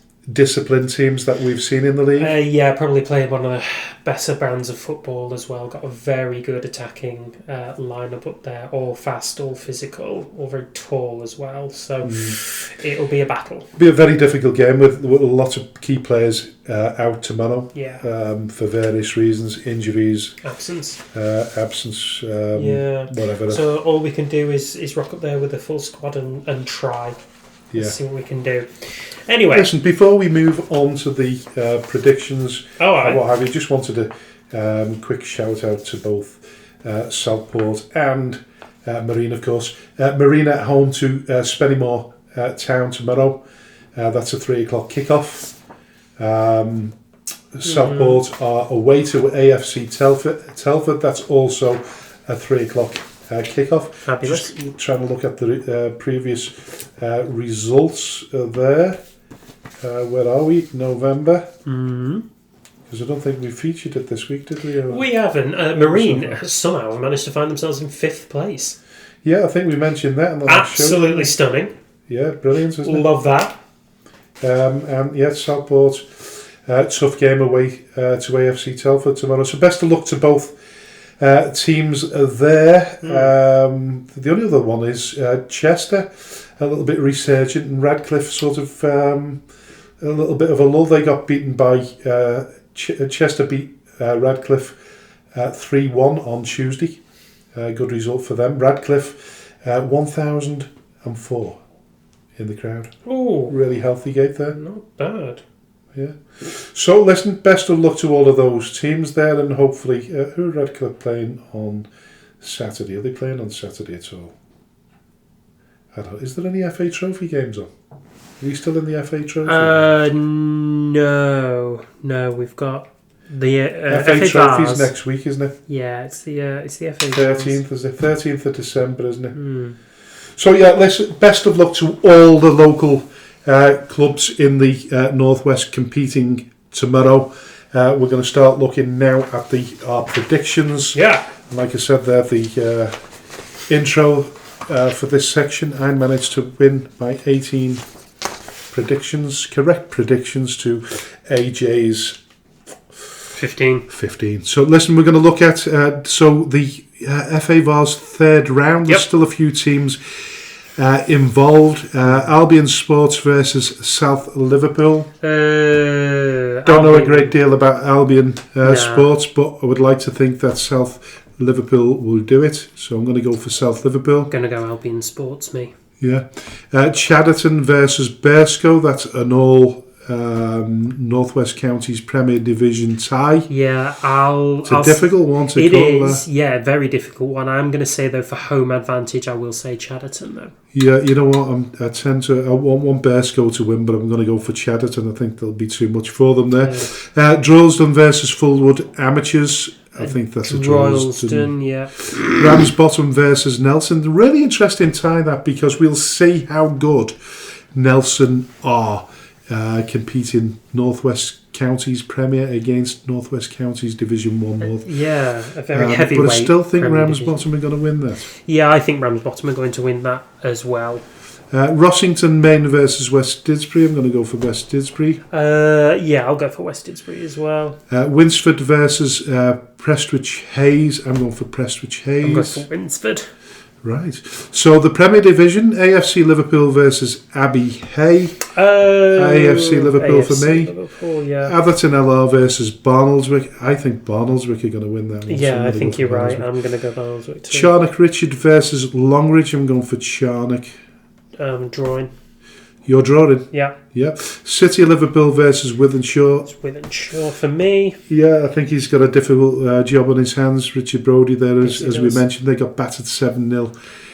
We didn't mention that at the top of the show, did we? Is it Longridge that? No, it was Barnoldswick. Barnoldswick, that's what I'm saying. I think Barnoldswick will beat Atherton a lot based on that. They could. But City of Liverpool, I don't know. I was supposed to ring. I didn't get time to ring Richard to find out how his recruitment's going there at the moment, to see what he's feeling. But he's had a little bit more of opportunity now to recruit players. So hopefully, that'll help. But I still think Wythenshawe far too good for them. So Glossop North End versus Litherland Remacher. Now I'd have said Glossop North End a week or so ago, but Litherland, a tight defeat and a big victory. I don't know if it's enough to arrest the slide generally that they're on, so I'm saying Glossop for this one. I'm going for a draw. Padiham versus Cheadle Town. It's got to be Padiham. Yeah, Padiham. Pilkington versus Exton Villa. I'm going for a draw. I'm going for Pilks. Stockport Town versus FC St Helens. I'm going for FC St Helens. Yeah, FC Ireland versus Earlham. I'm going for Earlham. And in Division 1, North, Ashton Athletic versus Darwin played at Ashton Town due to their floodlights. Floodlights at the Broxteeds. So, I'm going for Darwin. Holker Old Boys versus Daisy Hill. I'm going for Holker at home. Yeah, I'd go for Holker at home. Main Road versus AFC Blackpool. The King's Road. Yeah. I'm going for AFC Blackpool. Same. MSB Walton versus Garstang. Well, you know what? It's a weird one, this. Yeah, because Garstang off the back of a 6-2 win. I'm going to go for a Garstang win. I'm going to say draw. Squiresgate versus McGull. It's got to be McGull. Thornton Cleveland's versus Ashton Town. I don't really know how to call that one. I'd say Ashton Town, but Thornton Cleveland's very, very capable of upsetting the odds. Particularly at home when they've got a big following. I'm going to say draw on this one. Fair enough. Division 1, South Camelard versus Wolverhampton Casuals. I'm going for Camelard. Cheadle Heath Nomads versus Allscott Heath. I'm going for Cheadle Heath Nomads. Without really thinking about that one, really, because Allscott Heath are 12th in the form table, whereas Cheadle Heath Nomads are 7th in the actual table. Cheadle Heath Nomads are 12th. And Oscar Heath are 11th, so I'm going to draw on my head here. Eccleshall versus Stockport Georgians. Yes, Eccleshall, really. I'm going for Eccleshall. Hormond versus Sandbach, going for Sandbach. New Mills versus Runcorn. Stafford Town versus Shawbury. Stafford, not particularly. Not amazing. Still fourth, though. 9 wins from 16. Has turned to the form table, though. They are 9th. Oh, yeah, you've still got to go for them then, haven't you? Yes, you do. So, Stafford Town. Telford versus Asheville. Telford. Over Telford. Wolverhampton Sporting Community versus Barnton. Monday, the 8th of December, the First Division South. Cheadle Heath Nomads versus Stafford. Going for Stafford. Draw. Right. Tuesday, Premier Division, Northwest Counties. Atherton LR versus Araman. I think Atherton LR will win that one. I'm going to draw here. Chadderton Pilkington. I'm going for Chadderton. Charnock Richard versus Stockport Town. I'm going for Stockport Town. Glossop North End versus Ramsbottom. Prestwich Hayes versus Exton Villa. Going for Prestwich Hayes. Yes, Prestwich Hayes. First Division North on Tuesday. Ashton Athletic versus Steeton. I'm going for Steeton. Yeah, I'll say Fulwood Amateurs versus Main Road. I'm going for Main Road. No. Fulwood Amateurs for me. Right. Holker Old Boys versus McGull. Probably the game of the midweek, really, isn't it? Oh, damn, Skippy. For me, Holker Old Boys, brilliant at home. Struggle to get people in, though, when they're travelling away. But on the Tuesday night, they might be all right. McGull, though... I'm going for McGull. I'm going for a draw. I think they've got the momentum. I think Holker just slipped out of the contention, really, haven't they? The form is not particularly good. Two wins, 1 draw, 3 defeats. Not scoring a great deal of goals, but not conceding many either. But Holker... Yeah. So I'm thinking McGull are going to do the business. A lot of their fumblings, though, do come away from home, whereas at home they do kind of exercise their capabilities in being a strong team at home, and we know that they are, naturally speaking, quite a strong team. They had the playoffs last year, of course, although they are winless in their last 3 games. It's an odd one, but I just think home advantage just might do something for Holker. Although, if Joey Burns can, pull the 3 points, I will, shake his hand. Because that's a good result. So, Division 1, South Asheville versus New Mills. I'm going for New Mills. Let me see. Asheville are 10th. New Mills are 9th. Yeah, seems like a draw for me. Right, okay. New Mills are 3rd in the form table. Right. Anyway, never mind. Listen, the Cheshire Senior Cup second round, Cheadle versus Sandbach. I'm going for Sandbach. For Cheadle? Oh, I should have gone for Cheadle there, thinking about it. Nope, too late. Runcorn Town versus Stockport Georgians. I'll go for Runcorn Town. Lancashire Challenge Trophy second round, Longridge versus Daisy Hill. I think Longridge will win that one. Yeah, me too. Manchester Premier Cup first round, Droylsden versus Radcliffe. Going for Radcliffe. You want to say Radcliffe, wouldn't you? Yeah. See if Bernard and Anthony can keep their heads on, whilst all the noise around Bury's going on around them. You remember when Harry Redknapp was thinking about the England job, and all of a sudden his form at Tottenham fell apart. Yeah. Imagine this now. But yeah, Radcliffe for me. Yeah. So West Riding County Cup second round, Clubthorne Colliery versus Barnoldswick. Barnoldswick, I'm going for Barnoldswick Town. Yeah, Barnoldswick are the better team. Yeah, Premier Division on Wednesday, because we return to recording next Thursday, so we've got to highlight the... why do we know? Are we okay with next Thursday, by the way? We're going to have to be, aren't we? Yeah. Well, listen, we wanted to get back to Thursday anyway, didn't we? Because it makes it easier. So Premier Division, AFC Liverpool versus Wythenshawe. I think Wythenshawe will win that one. First Division North on the Wednesday, Garstang versus Cone. I'm going to go for Cone. I'm going for Cone. MSB Walton versus Nelson. Going for Nelson. Bacup Borough versus Squiresgate. Bacup Borough. At the Brian Boys Westview Stadium. Yeah, always tickles you pink, that one. Bacup Borough. First Division South. Playing at altitude up there. Anyway, First Division South, Telford versus Wolverhampton Casuals. I'm going for Telford. Boz. Boz is going to do And it. then Wednesday, interesting one there, Liverpool Senior Cup first round, Litherland versus South Liverpool. Still think it'll be South Liverpool. Yeah, Really, yeah, I think yeah. Litherland need to string a few of these good performances together before we can start to consider whether they're actually going to take points or victories. Yeah, so that rounds up all the predictions for the weekend and the week ahead. Yeah. I'm just trying to think of the. I'm just gonna look at Chadderton versus Bearscough again because. No, can't do that. No, I just thought if we have a tiebreaker, what's the scoreline for that one? Bearscough Chadderton Bearscough. I still think Chadderton are going to do it, to be honest. I mean, it's I'm that, going it's for just 2-0 to Chadderton. Oh, right, we're doing scores, are we? Yeah, just one score. This is in. If we get close enough to be drawn, this is the tiebreaker. Yeah. Right, I see. So you can't go for 2-0. You've got to go for something. I'm going 2-1 then. Right. Okay. Fair enough.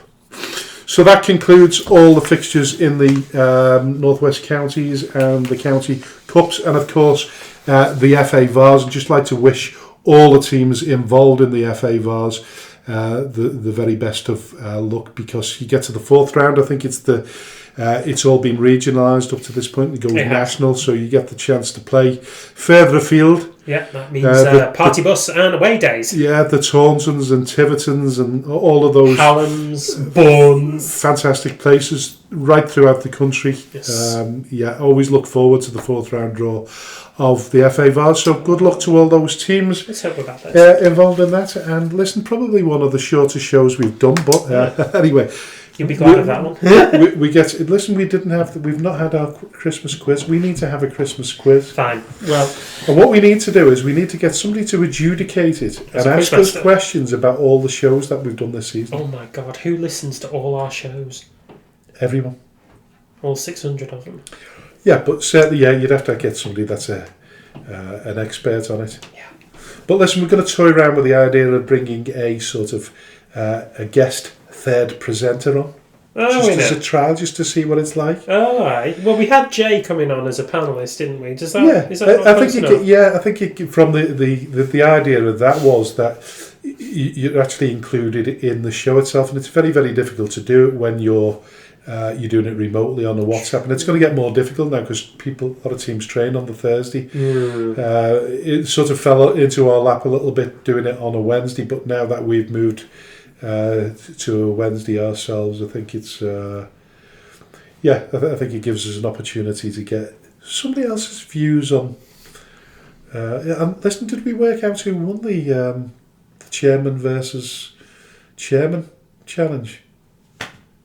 What? I think we drew, didn't we? Chairman versus... Oh, between you and Jay. Yeah.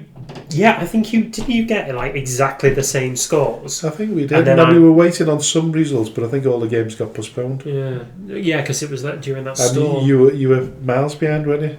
Well, that's ahead. Oh no, you won that weekend, didn't you? Didn't mean my results. So listen, we conclude the show with what we've learned so far this week. Me personally, I've learned you have to be very, very careful what you say about referees, and it's annoyed me in many ways, and I feel as though I've been silenced, censored, and I think that's wrong in the game. I think it's becoming too rule worthy, and I think the rules are there to protect them rather than us. They can say what they want about us. And listen, these are the words of Frank Hughes, not the chairman of Skelmersdale United Football Club. These are the words of Frank Hughes as a co-presenter on the Speaking Frankly football show. I'm not happy with it at all. Like I say, I'm a really reasonable guy. If he'd have held his hands up and said, listen, I agree with you, and listen, nobody in the right mind would have disagreed, would they? No. You have to admit, you have to own your own crap, don't you? Yes, you do. When you've made a mistake, and listen, I've even said it about my performance as a supporter on Saturday. I I'm coming to terms with lowering my blood pressure. The medication's only just starting to kick in. Yeah, you did not do yourself any favours. It was a tough game in many ways. Certainly to watch. Yeah, the expectation to win is always there. We're a football club that wants to get back to where we once were before. Listen, we always knew it was going to be a difficult task, but even more difficult when you've got the whole world and his dog against you. Sometimes I feel as though you're fighting a battle you're never going to win. Yeah. For just our one little club, and I know that we have a lot of support sort of near and far, but the nitty gritty ones of it, just it seems like we are sort of fighting our own battle there. And for those that don't know, the amount of hard work, and I'm talking, listen, selfishly, I'm going to talk about me. The hard work that goes into running a football club is absolutely unbelievable, even at this level. And if occasionally I wear my heart on my sleeves, I don't think I need to apologise for not agreeing with someone, for not being PC, politically correct. It's a tough gig. It's a really tough gig, and I think some of these officials, to give the impression that, and the impression was that at the end of that conversation with the referee, was that he felt intimidated enough not to go and enjoy the hospitality in the clubhouse after the game. Well, none of us did. Well, I didn't. I went straight off anyway because I had a prior commitment. But like I say, I wear my heart on my sleeve, and sometimes I think people have got to take that into consideration, how much stress it is for a football club, being part of a football club, running it, and obviously not having things going your own way. And it wasn't. I didn't spit me dummy out on Saturday. I didn't. I really didn't. It was a poor performance by anybody's standards. I know I'm probably going to get into trouble again somewhere down the line, but really, really cheeses me off that I'm not allowed to say anything, and I feel censored. So, what have I learned? It's pointless. It's pointless saying anything because nobody cares. Nobody cares, and the ones that do care only care about themselves, so they're going to report you then. Anyway, what have you learned? You've learned how disappointed I am. Yeah, learned how disappointed you are. I'm not really sure. I guess when you get drawn into any kind of debate, it does become a bit of a minefield about those who agree with you and those who disagree with you. And the difficulty is that those who disagree with you would always tend to shout louder. And I've seen the comments and the support that has been raised for the referee and his performance and what have you, and all the what-iferys and what-abouteries that have come sprouting out because of it. And I think it can be quite a lonely, disenfranchising environment to be in once you set foot in that landmine of criticising a referee, unfortunately. And the thing is, we've talked a lot on the show since its inception about how much abuse and difficulties referees undergo and go through in the 90 minutes of play that they're adjudicating this match. And I'm not saying for 1 minute that certain levels of abuse, that the abuse is justified in any way, shape or form. You can live with some level of complaint from the fans, some kind of cries of shock horror if a referee makes a decision against their team, that's fine. But when it starts to become quite personal, then you can understand. Going back to my original point though, I think you have reasonable grounds to start debating a referee's ability to control a game and make good, honest judgment calls based on training and technical rules of the game. But when you start opening that debate up to the wider community, you're just entering a bit of a minefield. Listen, I'm not saying he's not a good referee. I'm sure he was. He might have just had. It might have been one of those games where he's had a real shocker. One of his, few and far between bad performances. Listen, we all criticise. We criticise our football players when they listen. Is it an entertainment business? Yes. Mm-hmm. So entertainment, there's always critique involved in any form of entertainment, whether you're on the stage, you're a footballer, you're a snooker player. It doesn't matter if you criticise. There's a critique there. It's either good or it's bad. It just seems that they sort of foreclose on you when they come together and harmonise and ridicule you because the decisions because they've been outed. And I'd like to think it was an honest bad performance. I didn't bully him. I didn't put pressure on him. I think the very fact that he turned around and said, "I'm not answering a leading question," summed up his attitude towards his own performance. But then to turn around and say that, you're just bullying me like everybody else. I mean, by asking a question, so if I can't ask a question in the four walls of a dressing room with a referee and his two officials, where do I take it to then? Can I not take it to social media and say, well, there's a reasonable argument to be answered there because look at this video and look at the decision he's made there. That's just one. And I'm not saying he made big decisions wrong throughout the game, but the three big decisions he got wrong. 3 big decisions that led to goals he got wrong. But it was his control of the football match as well on top of it. And I don't want to be a part of that. I don't want to see players get terrorising officials. So if that can't be achieved, then what do we do? Who do we bring in to officiate? Do we bring in do we bring in assessors to that level to assess the performance, and then for him to get critique? If nobody's there to criticise his performance, he's got away with it. And he's a bit of a law unto himself, or he doesn't learn anything. Doesn't learn anything at all. No. And then to get pedantic and raise his voice to me, and then accuse me of being a bully almost and intimidating. I can't fathom it out. I'd go to such an extent that if this ever happens again to me, and I don't know what right now I'm facing a hefty fine and a stadium ban. A stadium ban at this level. What are they going to do? Not let you in on the playing fields? I know. Well, I don't know how they police that, but yeah, basically. I did say to Andy Barlow the other day, I said, if I get a £200 fine, and if I get any more than a £200 fine and a 7-match ban, I said, I'm going to go to town on you. Because if you remember, he got a £200 fine and a 7-match ban for... the Daisy Hill incident. For leaning in on Lee Hill. Yes, he did. Yeah.